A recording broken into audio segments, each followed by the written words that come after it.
was asked about funny or strange things that happened to me while I was in prison or happened to others. I'm going to tell at least a couple stories here. The first one, though, is going to be something that's strange, and then I'll tell the kind of funny story. But when I was at MSP, I got in a fight one time. It was in December, right before Christmas, and the hole was over in 5 house. And they took the other guy over there. They took me to the basement on the 3 house where capital punishment and everything's at. It's dark down there, kind of cold down there too. But they took me down there. They even apologized for taking me down there because they said it was they didn't have enough room. But anyway, it wasn't as dark as the dungeon in 4 house was. There, you can't see your hand in front of your face. But it was dim. I could see a little bit, especially if I looked towards the door. But I got to where I was counting the days by how many trays they brought me. But then I lost count of it. I couldn't remember. Was it 3rd or 4th? But anyway,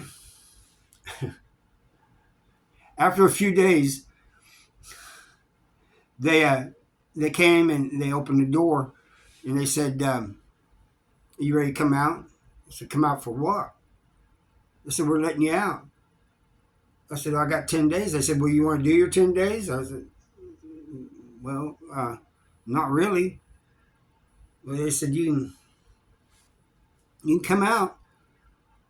So I went out and I looked around a little bit. And I said, "Is this a trick?" And they said, "No, we're not doing anything to you. We're not going to beat you up or anything," because they used to, back then, see, it was to take you to 5C, put phone books on you, you'd be cuffed up and everything, and then beat you. And then, they put the phone books on you so you wouldn't have any bruises. But they said, "We ain't doing any of that." And they was laughing like it was a joke. It wasn't a joke to me. And I said, "Well, why you guys let me out early? Was it because you put me down here?" And they said, "Nah, it's Christmas time. This is our Christmas present to you." So I get out, but as I climbed the stairs and the light was hitting me, I was almost blinded. And then especially when I went outside in the sun. The second one,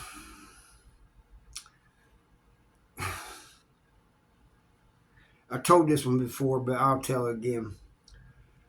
I was in Farmington, and I was the lead man of the housing unit, and we had to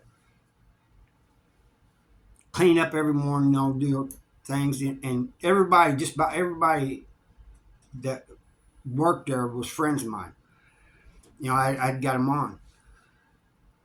So one day, first the sergeant came and said, "Hey, you're not supposed to be helping them." I said, "What am I supposed to be doing?" They said, "You're supposed to be supervising."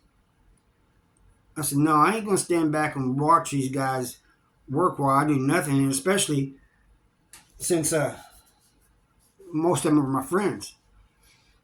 And they said, "Well, as long as you make sure they get those done, I guess. But really, you don't have to do anything. That's what the lead man's for." Anyway, about 2 or 3 weeks later, he comes to me. He said, "Seidel, we got a problem." I said, "What's that?" And he said, "Well, everybody on your crew is white. Everybody on your crew is your friend. People's been complaining, and they said we need to get somebody, of color." I said, "Why's that a problem?" "It's not a problem with me." He goes, "I got somebody right here." Now I got to explain. The handles on the cell doors were brass.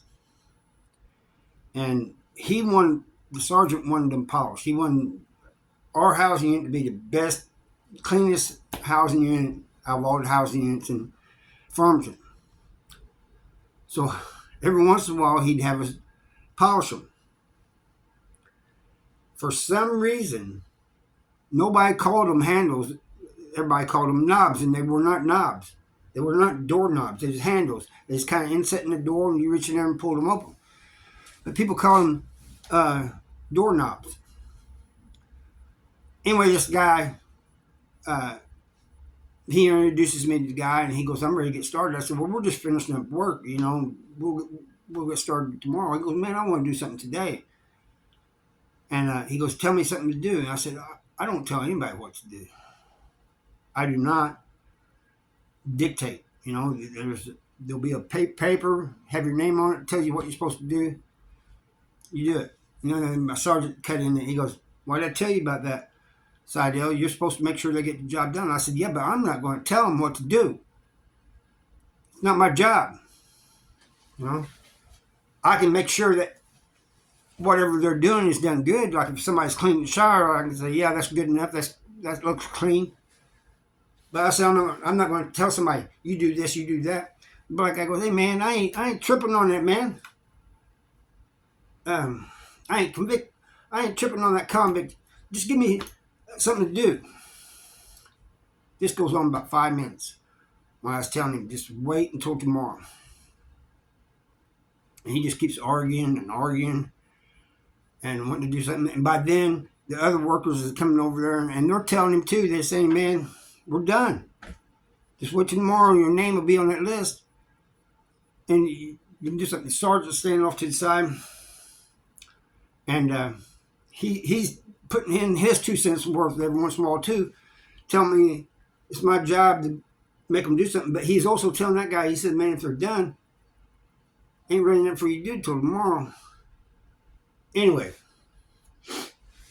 this guy finally says, "Man, give me something to do, even if I have to do it over again. Something that's already been done." He goes, "I know the shower's already been cleaned. Let me clean the showers again. I just want to do something." I said, "Well, if you really want to do something today, you can go around and polish knobs."